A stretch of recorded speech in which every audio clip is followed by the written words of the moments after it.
You done with your Oreo? Yeah, done with my Oreo. Okay, good. Do we really know what happened? The brother did. The brother, that's what I thought too. I mean, that seems like kind of obvious. Hey, do you want to talk about death? Yeah. I mean, Mystery, murdery, thingy.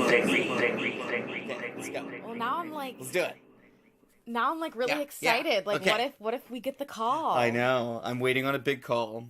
My sister-in-law is gonna have a baby soon, but probably not really soon, but by next Wednesday at the latest. So, but it could be at any time. So, anyway, if if the call comes during this, we're just gonna like stop and then start again. So, anyway, welcome to Mystery Murdery Thingy. Yay! This is a podcast.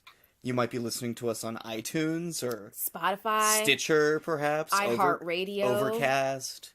Any of a number of different. When I had an Android, I used AntennaPod. That was really nice. That was a good app. I don't believe I've ever heard of that one. Yeah. There's lots of independent podcasting apps. There are Mario. quite a few. Thank you, Pippa, for knowing about more of them than I do and putting our podcast up on them. What is that? Your glasses are foggy. I know, it's like weirdly warm in here. Okay, I'm just gonna take off my glasses. So anyway, this is the podcast. I'm Mario, by the way.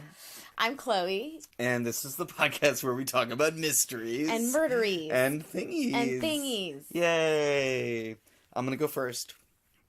And I'm gonna jump right in. So, I'm doing thingy and possible murdery. So, because I'm doing 2 stories this week. Because I am doing a little special 2-parter. You are doing a 2-parter. Okay. Well, not technically a 2-parter. It's 2 parts in 1 episode. Oh, okay. I'm just trying to confuse you. So, yeah, I'm gonna do 2 stories, 1 for each pole. I'm doing some polar mysteries. And they are polar opposites in a few different ways that we'll get into. So, God. This, yes.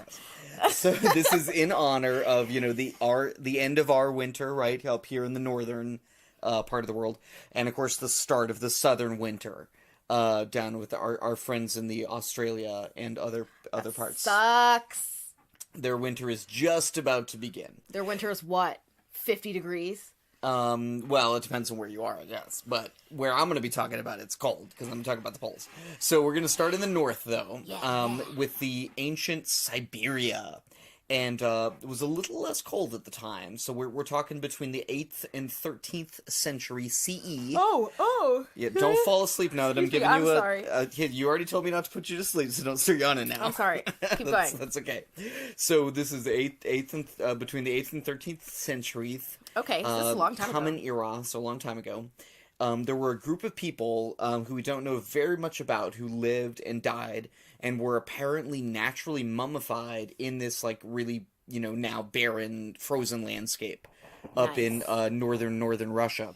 So, what we have, though, to, like, go on in terms of this like, culture is these mummified bodies that have been found ever since this discovery was made at a place called Zeleny Yar necropolis in 1997. Okay, so have they been, like, melting? Not necessarily. And they're, like, showing up? I think it was more so that they were just discovered. I'm not sure that it has too much to do with, like, warming necessarily. But it could have been. But in terms of, like, the mummification itself, that seems to have been triggered by the kind of, like, non-oxidizing copper metal that's, like, covering a lot of these bodies, which is weird. And the climate, which got significantly colder in that area around the 14th century. So this all kind of, like, started to come up more so in 2014, when there were a number of bodies in shallow graves discovered near the town of Salikard in northern Siberia. There were 11 bodies that were found with shattered bones or crushed skulls in this particular, like, little area. And there were 5 male adults that had been naturally mummified and were covered from head to toe with these copper plates. And they were also wrapped in reindeer, beaver, wolverine, or bear fur. Oh. So the bodies were kind of, like, covered around this. No, just variously. Oh, okay. Yeah. So one man in particular kind of stood out because he was like buried with an iron hatchet and a bronze belt buckle with a bear design. And that bear design kind of like is a kind of a recurrent theme. Nice. There were also 3 infants that were also found mummified. I know, it's kind of sad. Wearing copper masks and bound with copper hoops. What? Yeah, we don't really know, right? And this is kind of the mystery. Like, what is this all about? What is it? A ritual? Do we know if this was indigenous people or who they are? I'll kind of discuss that a little bit. Okay. So they were also all pointing toward the nearby Gorny Poloi River. So there seems to be some significance to all of these things, right? What they also found at the site was a number of bronze bowls originating in Persia, which is interesting. And they did some like further investigation into this another set of remains in like 2015, and those were a little bit different. They were completely covered in thick fabric and birch bark. What's that? Like the bark of a tree from a birch tree. Is that the white ones? I'm not sure. I think so. So this formed like kind of a shell or like a chrysalis almost, that the bodies were contained in. If we're thinking like, what's the significance of this thing, right? That's like one possibility, I guess. Kind of like needing to be in this, preparation for like the next life or something. I mean, that's like a credible, hypothesis, just what the fuck this could be about, right? Commonly found in other cultures. Exactly. These kind of things are like recurrent in culture. So initial like MRI scans and stuff weren't really enough to get a good idea of what was going on within this like shell of the fabric and bark. So they did eventually open up the shell and found that the mummified remains of a young boy were inside, aged around 6 or 7, wrapped in animal fur and equipped with a bronze axe, a bear-shaped pendant, and a number of metal head rings. Like around the head. So yeah, it's this idea of being like covered in metal and fur. It's just like comes up with a number of these bodies. That one I'm thinking like royalty or some kind of fighter. I mean, that's what you would think, is that the person was of a higher caste or class or somehow, I mean, that's what it's speculated in my source as well. It's just really hard to know, right? But, I mean, that seemed, I mean, that's a fair extrapolation, I think, for sure. So it was later determined that, through a number of different, like, analyses, that the boy had died from worms stemming from eating raw or undercooked fish. Oh. Which apparently was like a staple of what they would feed to children in some of the cultures around that area at that time. So it wasn't uncommon or anything. DNA analysis, though, which you would think, right, like, okay, you do some DNA analyses on these bodies and figure things out, right? That's not so possible with these, though. Mainly because, one, the bodies had been in ground that had been thawing and freezing over the years. It's in this sort of like median area in the northern polar region, and also because of the birch bark resin, which had extensively gotten into the bodies and was corrupting the DNA, not making it usable somehow. I'm not a fucking scientist, as I want to say. Obviously there were some significance, right, to all of these things. The bear, which sidebar, I think is kind of interesting, right? Because I don't know, like, Russia's always been kind of like connected with the bear, right? That's like a symbol of Russia. Sure. If you know, like, about like Russian symbology and stuff, even into the modern day. So it seems interesting, that it seems to have gone back to this like Russian provincial spot up in the far north. Is there a bear on their flag? No, I'm thinking of the Californian flag. Yeah, that's the California flag. So anyway, the good news is that a lot of these grave sites have actually not been looted, even though they've been there for like hundreds and hundreds of years, right, and have like precious metal inside of them. So Yeah, we'll probably find out more, but, where a lot of these analyses and stuff ended up, the articles were from, like, 2015, 2016, so it's actually a kind of an ongoing investigation, so I think we'll find out more. But they think that these people were probably a culture that originated in the Mediterranean and migrated up through Russia to that, which, just based on the little bit of, like, Wikipedia reading I've done about, like, ancient Russian history and China and, like, that region of the world, it seems fairly plausible, like, that there were trade routes and movement of peoples through that area, even in, like, ancient times around this time. So, yeah, that's my first story. That's the northern pole of my polar mysteries. And then we're going south? Now we're going to the extreme, as far south, in fact, as you can go. Because this little possible murder mystery, is set at the South Pole. Okay, so this one is quite different. This one is possibly a murder mystery. So we'll see. So we'll get into it here. So, talking about Rodney Marks, who seems to have been a pretty awesome guy, pretty tragically, because clearly this isn't going to turn out well for Rodney, right? Because, yeah, obviously. So, let's talk a little bit about him, though, and honor his life, first of all. So, he was an astrophysicist, an Australian. Seems like a really great guy. I would have loved to hang out with this guy. He seems really cool. He was known as being really brilliant. Apparently people just, like, said that about him, like, without, prompting. And he showed an aptitude for science really early on. He attended a prestigious private school in Geelong, in southern Australia, where he was from. And he eventually got his PhD in physics from the University of Melbourne. And sort of developed a career as a radio astronomy astrophysicist. A what? So he did this kind of astronomy called radio astronomy, reading radio waves from the wider universe, right? There's a lot of astronomical phenomena that give off strong, sometimes really strong radio waves, and it's a very common form of astronomy to utilize those.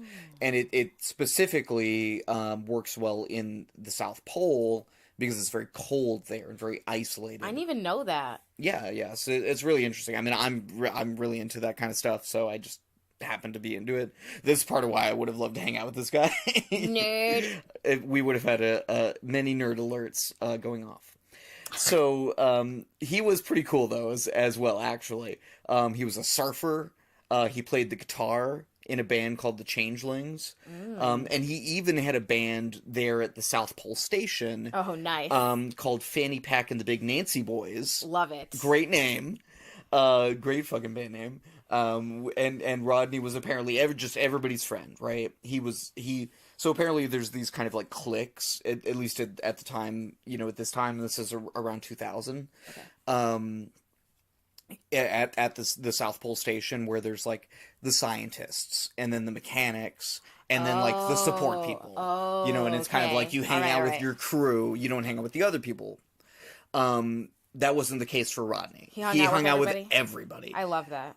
He was an astrophysicist, so obviously he was around the scientists. His eventual fiancée, Sonia, was a scientist, but also worked as a skilled mechanic.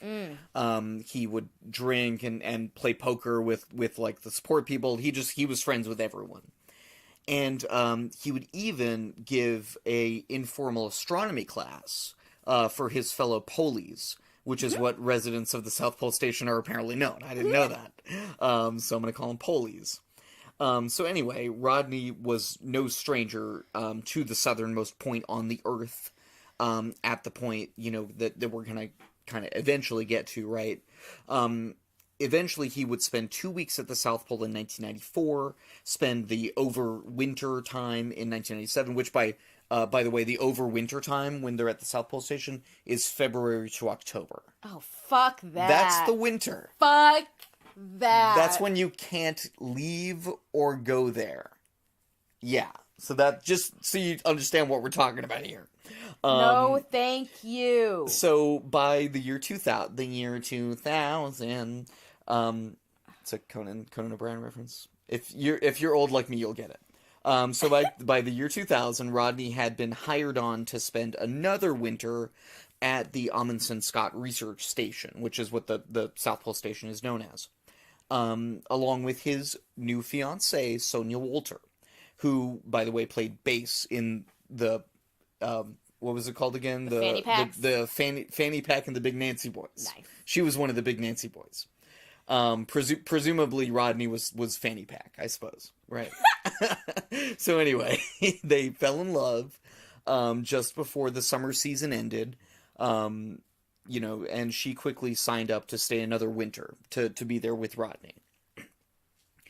To start the winter off right, and to kind of celebrate, this kind of tells you a little bit about who they were. She dyed her hair green, he dyed his hair purple. Nice. He often would also wear dreadlocks, apparently. Nice. So he stood out among the other scientists. Let's say that. They got engaged during the early weeks of the winter over that year in 2000, but tragically, this picture-perfect polar romance was not meant to last. And I don't mean to make light of it. So because, unfortunately, Rodney Marks is known as the victim of what became popularly known as the first South Pole murder. But the murder's in question, yeah? Correct. Okay. But it is popularly known as the first South Pole murder. There's kind of an assumption that it was murder, but as we'll see, it's not that clear, actually. Okay. So, it all kind of started on May 11th, 2000. Rodney was kind of not feeling too well throughout the day, especially when he started walking home from the observatory, which was about 1 kilometer from the base. He told his fiancée Sonia that he felt ill to his stomach, was having issues seeing during dinner that night.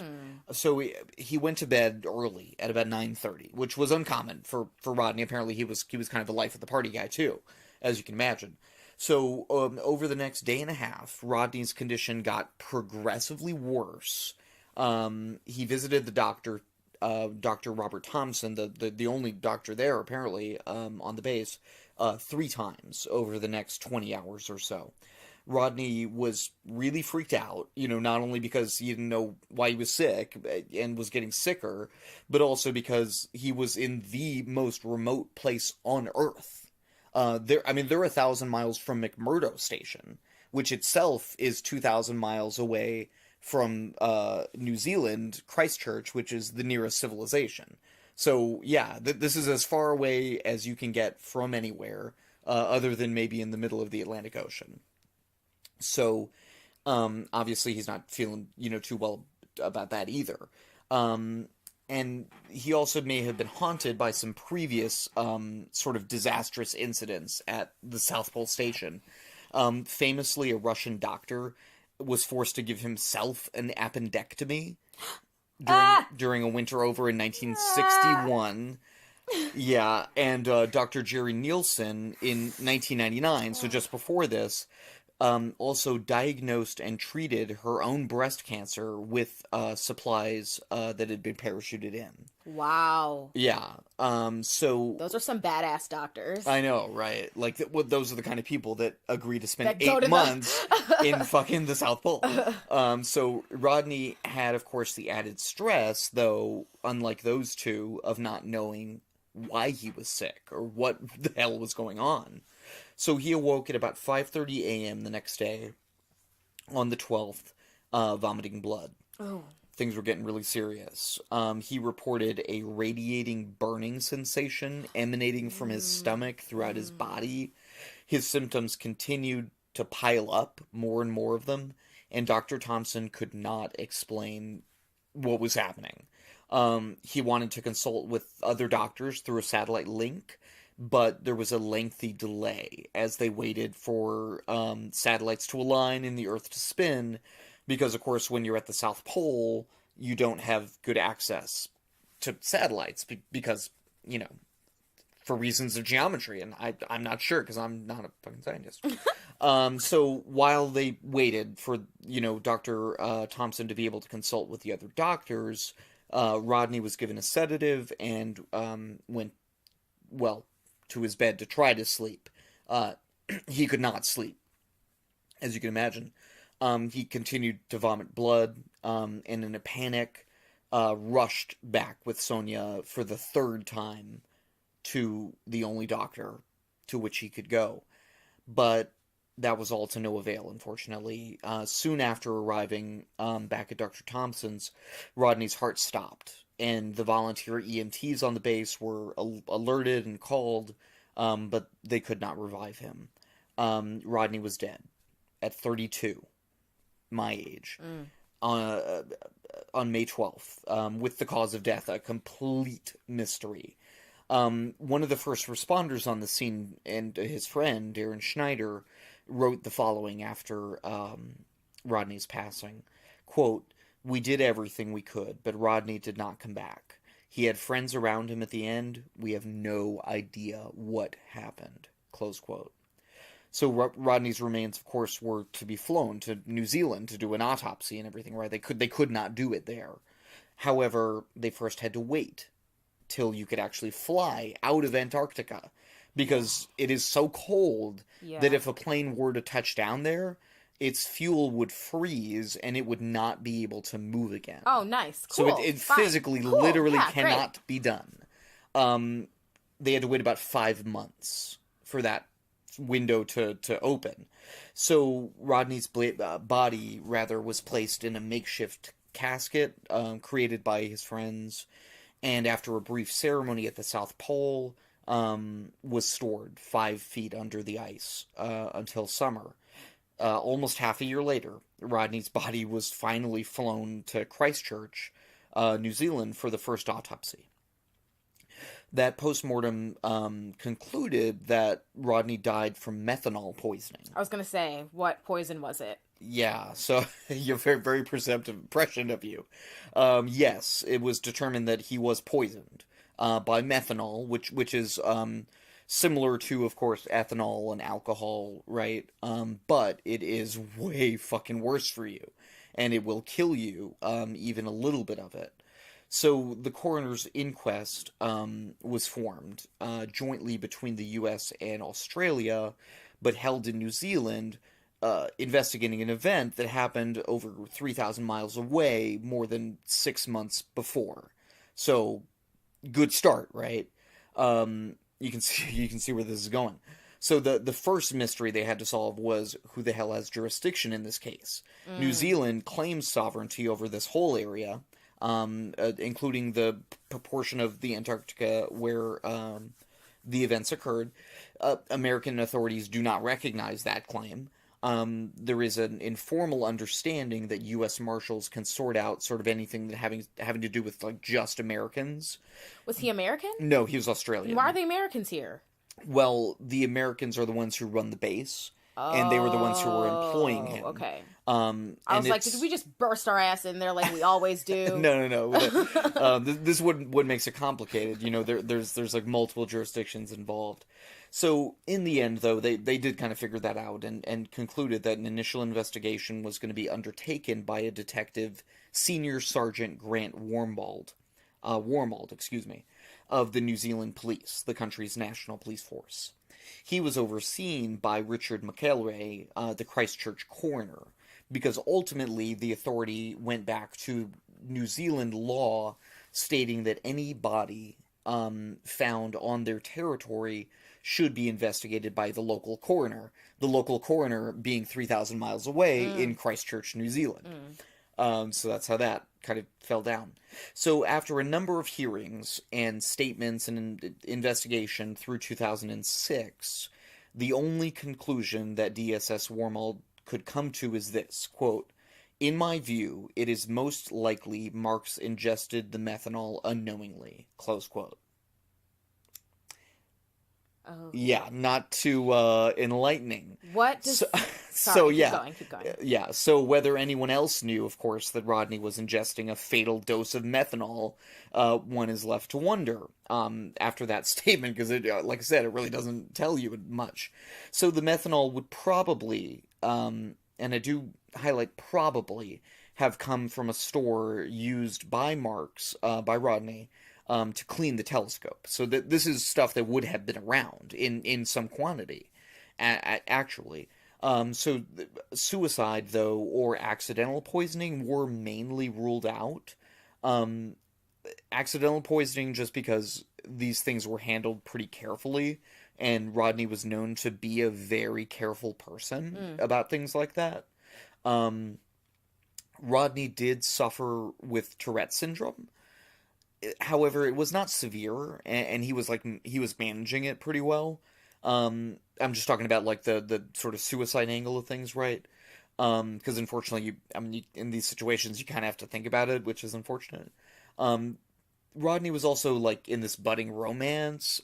He was a burgeoning scientist who had a really promising career ahead of him. He had no financial troubles. There just didn't seem to be any reason why he would have taken his own, especially in this way, right? I mean, suicide just seems like a completely implausible thing to even, entertain in this situation. So, anyway, the main contributing factor to the fact that this is a very much ongoing mystery up to this day is the reported non-cooperation of two parties. Raytheon, who contracted to do basically all the work on the base, and the National Science Foundation, which administers all U.S.-based research at the South Pole. So ultimately, the National Science Foundation is who is, like, in charge, according to, like, the Americans, I suppose. We'll get into a little bit more about them. So the mystery was also compounded, though, by the fact that a proper investigation is kind of impossible at the South Pole Station. Just because, like, how are you going to enforce anything? So, for example, there was no cordoning off of any scenes. There was no evidence preservation or logging. Things were simply cleaned up, thrown out, and life went on. Albeit much altered, of course, by Rodney's passing, but they used all the facilities. Sonia continued to sleep in their room. There was essentially no investigative work done on the scenes. So that's not great, obviously, in terms of trying to figure out what actually happened. So, in a sense, the botched investigation, though, began even before that, with Dr. Thompson, who had a diagnostic tool that would have likely allowed him to diagnose Rodney's poisoning, but it was malfunctioning. And it was not repaired or kept in a usable state by Dr. Thompson. Who, as a side note, it said, I believe on Wikipedia, that he was never heard from again after 2006. I'm not sure whether that's true or not. What does that, in what context? What does Just that mean? from the investigation. Like he went missing, perspective, or? I'm not sure. Apparently a lot of the people involved in this, and there were about 50 people on the base at the time, or the station, I should say, at the time. Apparently people who were involved in the South Pole Station stuff at the time, they were the kind of people who tended to be difficult to find. So a lot of them were very difficult to find afterwards, which also hampered the investigation. For example, the investigators eventually sent out a questionnaire to try to gather more information. Out of the 49 that they sent, they only got 13 back. So, you can see where this is going, right? We're not going to get to any... This is what the podcast's all about. It's a mystery, right? So anyway... This one's frustrating. I knew you were going to say that because it is. It's exceedingly frustrating. And when I was doing my write-up, I was like, Chloe's going to say this is frustrating. Because it definitely is. So the National Science Foundation concluded... I'm going to put that word in scare quotes right now. Concluded... that in other words, that I'm using that in a special way to say that it's not really right. So they claim to have concluded that Rodney died of natural causes, but would not provide any information from their internal investigation that they say that they did, which they also say established that he just died of natural causes. They said that right after it happened. Before any evidence could have been collected or done. Yeah. Not a great look. So DSS Wormold has some thoughts. Quote, I am not entirely satisfied that all relevant information and reports have been disclosed to the New Zealand police or the coroner, close quote. That's an understatement. Here's another quote from DSS Wormold. Quote, common sense told us there were only 4 possibilities as to how Rodney came to ingest the methanol. 1, that he drank it willingly and knowingly with the intention of getting a high. 2, that he took it to end his life. 3, that he took it accidentally. And finally, that someone had spiked his drink, possibly as a prank, or even knowing that it would either make him very ill or kill him. Close quote. But why methanol? Well, That's so it would have random. been readily available, But, like... and it would have been certain to kill him. I'm confused. What are you confused about? Why... Never mind. Keep going. Okay, don't ask questions like why. No, I'm just kidding. Keep going. So his fellow police were very skeptical that Rodney was murdered. As well, though, just as we're taking off, like, that all of the possible things that could have happened couldn't have happened as here. So Gene Davidson said this, quote, I never noticed anyone acting differently afterward, and I can't think of anyone who would have disliked Rodney that much or had anything against him, or even had anything to gain by it, close quote. Right. Sorry, this is why I didn't want to answer the why question, because there is no why. Like, in this case specifically, that is an impossible to answer question. Like, even if there were some possible why someone would have murdered him, it's literally impossible for us to possibly ever know. I don't know. I don't think he was murdered. Who's to say?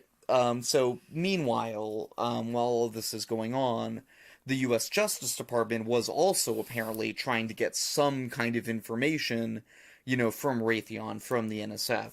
But they didn't have any luck either. And the NSF said, sorry, we didn't have any jurisdiction over that. That wasn't our responsibility. And they just were not very helpful, apparently. They claimed that there were privacy concerns, again, quote unquote, that prevented them from giving out that sort of, personal information that they wanted for the investigation. I don't understand. And they did not also produce any lab results or any evidence for the investigation. So obviously, just like you and I, DSS Wormold was very frustrated and was left with little recourse, since he didn't have any way to legally compel the NSF or Raytheon to help him to try to solve this possible murder, or to establish whether it was a murder or not. And that's kind of central, the central thing to this mystery. Was it a murder or was it not?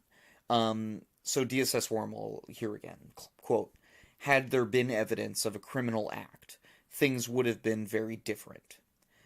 The FBI would have been flown in, maybe even the Australian police, close quote. And it reminds me a little bit of the missing and murdered Indigenous women and girls, right? Where these jurisdictional issues sometimes prevent a proper investigation from even, like, being established in the first place, because you can't say whether or not, like, what the facts are. So it's like hard to even, like, start the investigation. So the investigation kind of lay dormant until December of 2006. The coroner's inquest was restarted, and they came to, well, I guess you can call it a conclusion, in September of 2008. They basically said this, quote, Rodney Davis Marks died as a result of acute methanol poisoning, probably occurring 1 or 2 days earlier, he being either unaware of the overdose or not understanding the possible complications of it, close quote.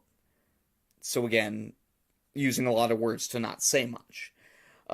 So yeah, we'll probably never know, which is basically what his father, Paul Marks, said. He said this, quote, and I don't think we are going to try to find out any more in regards to how Rodney died. I'd see that as a fruitless exercise. Yeah. Close quote. Yeah. And I mean, it's hard to disagree, right? But DSS Wormold, one more quote from him. and he's not quite as pessimistic. Quote, "I'd like to think that if my children went to work down there and something went wrong, someone would be responsible for finding out what happened," he says. "I know Rodney's family wants to know why the machinery that would have diagnosed his illness wasn't working, and whether anyone will actually be held accountable, whether anyone even gives a shit.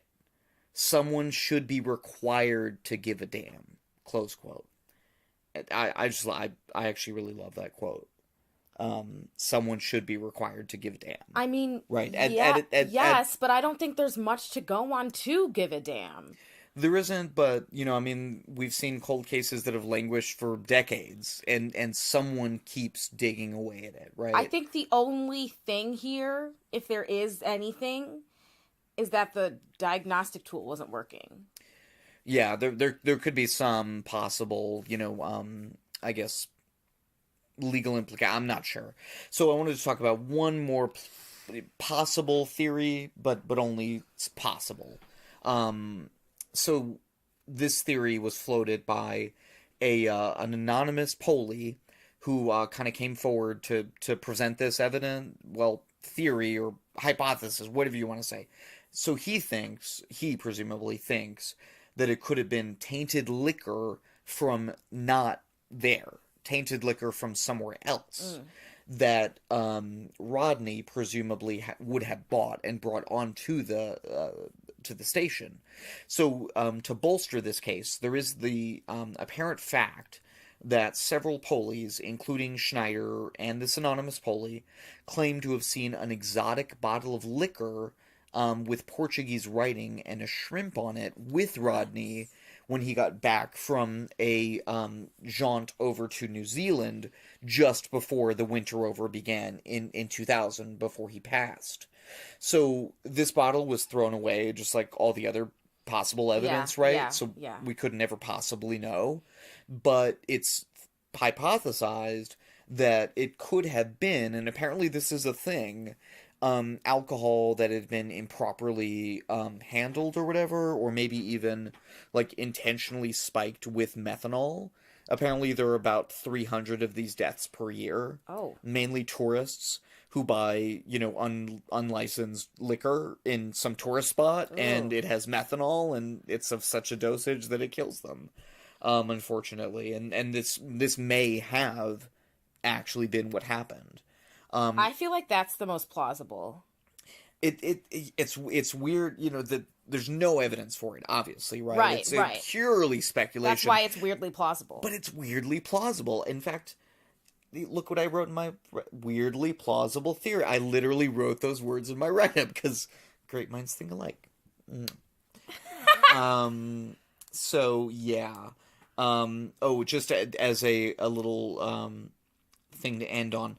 Until at least 2013, because that's when the article was from, Rodney's friends have kept an Australian flag flying at the South Pole, just like when they had the memorial there for him. This apparently greatly aggravates the National Science Foundation, but you know what? Why? Fuck them.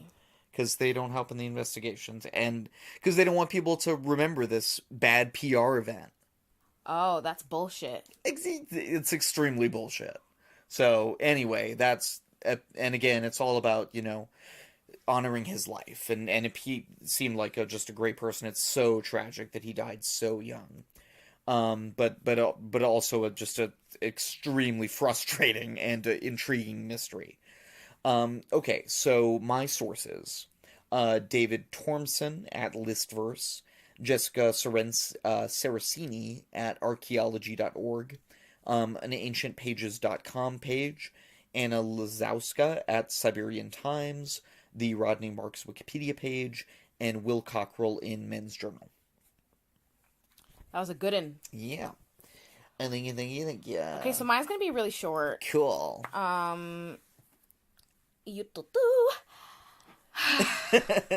it have a singing portion at the beginning? No.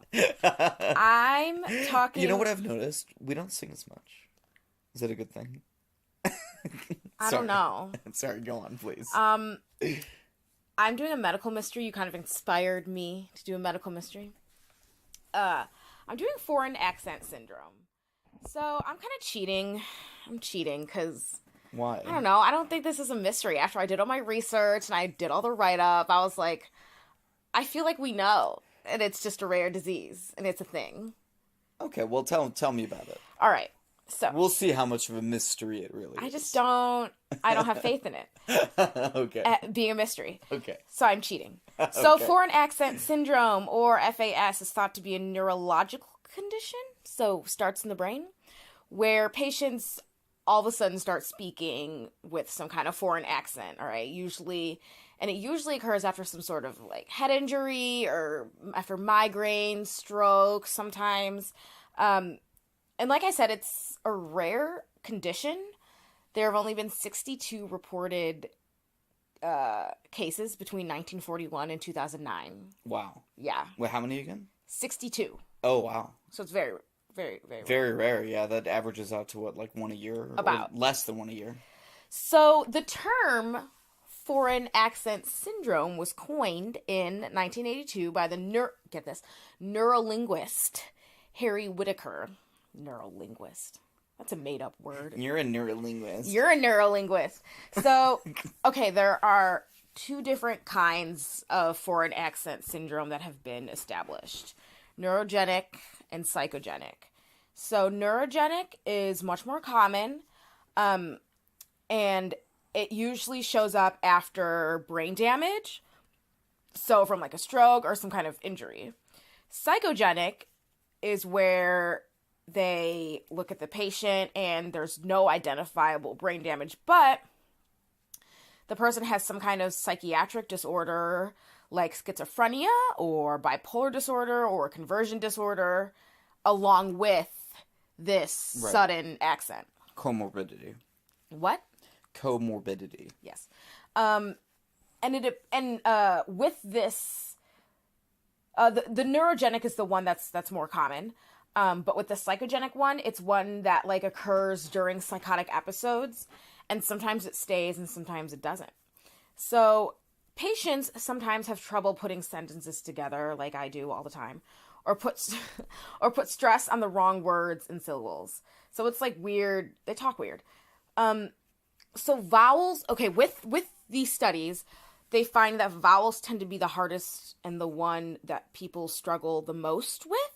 And if their speech changes, it's usually the vowels that are mainly changing and how their mouths are shaped. So it can be kind of like not a full foreign accent, but it's sort of like tinged with that foreign accent. Is that what you're saying? Yes. Oh, okay. Well. Or it's just like a modified version of the foreign accent, essentially. Hold on. Okay. So this is why I don't think it's a mystery, because there's like a solid explanation. So brain damage affects the ability to control your tongue. So like that's what happens. They get some type of brain damage where they can't control the muscles in their tongue. There's lots of tension in the mouth, stuff like that. And so one of the things that's so interesting is, which I think you were kind of touching on, is that the patient seems to speak in an accent that they've never heard or experienced before. But the explanation for that is that there's problems with muscle movement and coordination. And because of that, it changes the way the speech sounds. So when the new speech sounds are similar to those of an existing accent, the speaker can be perceived to be speaking with a foreign accent. So, but see that, I think that is a mystery, because the mystery is that question, whether is it us perceiving it as a certain foreign accent, but it's really just that like you're saying, this loss of muscular control, is like changing their phonemes, essentially, right? Because the articulators are naturally changing in a way that's like completely unnatural. Or is it that their brains are somehow reverting to what the brain internally perceives as a foreign accent for some neurological reason? That's a mystery. I don't know. And the thing about it is that there's two different kinds. There's the neurogenic and the psychogenic. And maybe the one, it's different for each. And the psychogenic, well, there are lots of different like versions of this syndrome. Like they're not all the same. Sure. And the psychogenic one doesn't have to do with brain damage. Only the neurogenic one does. So Right. even if it's brain damage that are damaging the muscles, then the psychogenic one doesn't have brain damage. So where is that coming from? I don't know. See, it is a mystery. I was pretty satisfied with the... I guess I didn't think about it that way. So people with foreign accent syndrome don't speak with all the features of a foreign accent, but there's enough things about the way that they speak to make it seem like they have a different accent. Mm-hmm. So this is... Okay, yeah. So as you look at all of the cases... people with FAS are not described as having a single accent. It's interpreted by the person who's listening to them. So you could, listen to somebody and be like, oh, it kind of sounds German. And somebody else could be like, I don't know, sounds kind of Russian to me, or something like that. So, the cases. There are lots of, surprisingly, there's, a good amount of, notable ones. But one of the earliest and most well-documented happened in 1941. So in the height of World War II, a Norwegian woman named Astrid was hit in the head with shrapnel during a raid. So she meets with the neurologist, Georg Hermann Monrad Krohn, who, so he looked at her and he noticed right away that despite her fluent Norwegian, she had, quote, such a decided foreign accent that I took her for German or French, end quote. Note that the Germans had been occupying Norway since 1940, so Astrid was met with a lot of hostility. Mm-hmm. People thought she was German, and she couldn't, go out and buy things, because, shopkeepers wouldn't, they'd be like, oh, we don't allow Germans here, and stuff like that. Which this seems like in terms of what I've heard about this syndrome before, kind of a recurrent theme, that it causes social isolation and, distancing and it seems to have an ill effect. I'll get into that. Yeah, for sure. So, another case, Michelle Myers from Buckeye, Arizona, went to sleep with a migraine and woke up with a British accent. So in the past 8 years, it's happened to her 3 times. And the first time it was Irish. The second time it was Australian. You see what I mean? How it can be kind of interpreted? But both incidents lasted about a week. But in 2016, she went down with a crippling headache, and that's when she woke up with a British accent, and she's had it ever since. So about it was written in 2016, this article, I think. So about a couple years. So she also has a syndrome called Ehlers-Danlos syndrome, which I don't know if this has anything to do with the disorder, but it's a condition which affects connective tissues, mainly in the skin, joints, and blood vessel walls. It's caused, so she gets bruised really easily. She has painful joints that they're weirdly flexible and can dislocate super easily. So overall, it's unclear to doctors what caused her FAS, but they think it was caused by a hemiplegic migraine, which produces symptoms similar to a stroke. Mm-hmm. Another case. In 2005, Leanne Rowe suffers a broken back and jaw after being in a serious car accident. So she wakes up in the hospital, and as her jaw starts to heal, she starts to slur her words, which eventually develops into what sounded like a French accent. But what's weird is that she's had it ever since. Her jaw heals, and then the accent stays. And she's only one of 2 Australians with the syndrome. So she kind of talked about how it's been isolating her, and how she gets made fun of, and that it's rough. It's actually not a great thing. People think she's faking it, and yeah, it's which that is not a mystery, that whether they're faking it or not, but just right. by the way, they're not faking it. Right, they're not. This is a real syndrome. It is not a hoax or something, or internet, whatever. It is a real thing. So because it's such a rare disease, there isn't much we can go on in terms of causes and super concrete symptoms, not everybody has the same ones. Sure.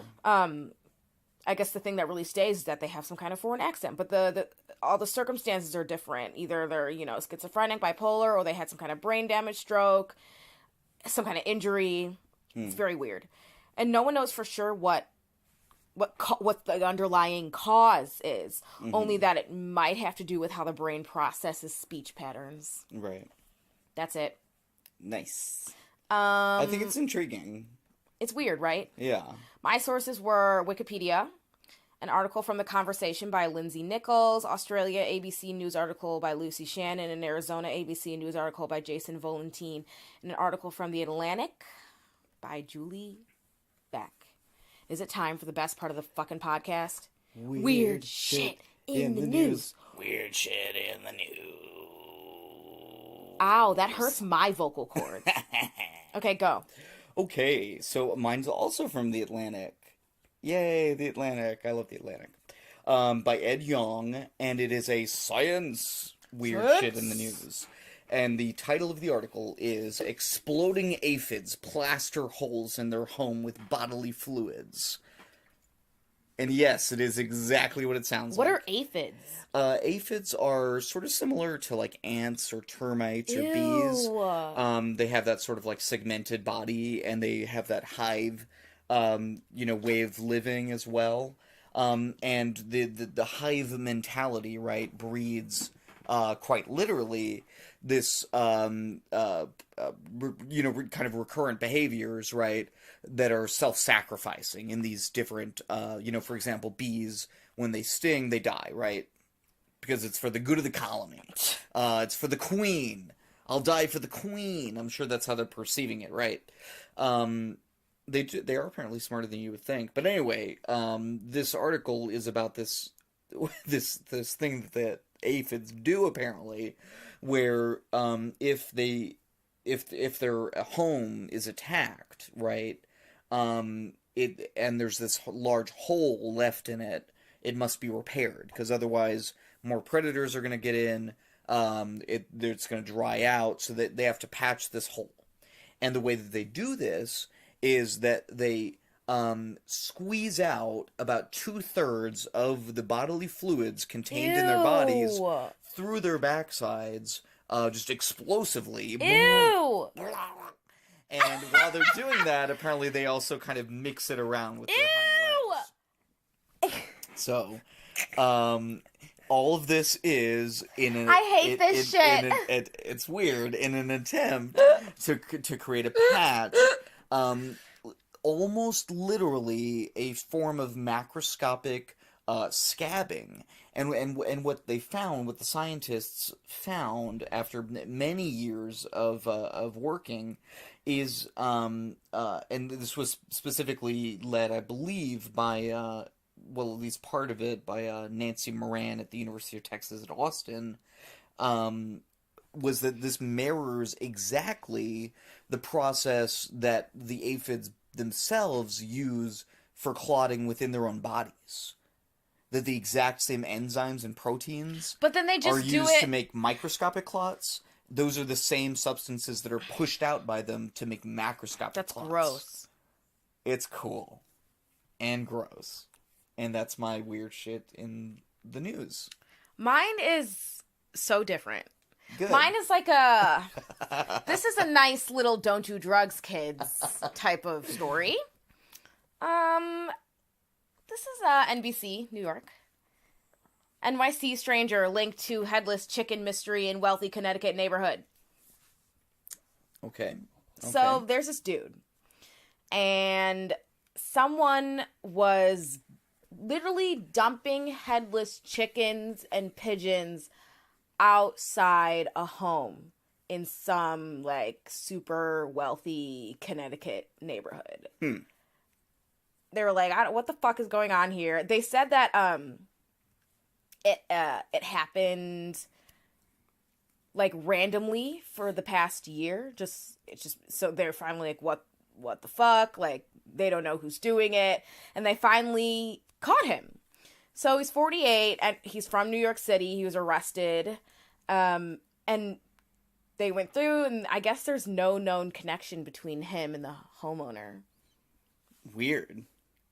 Yeah, that's some like drug shit right there, right? Don't you think like I dude guess. got high and was like chopping off heads and shit and was like dumping? I don't know. And then and then went to some random fucker's, like, house in Connecticut.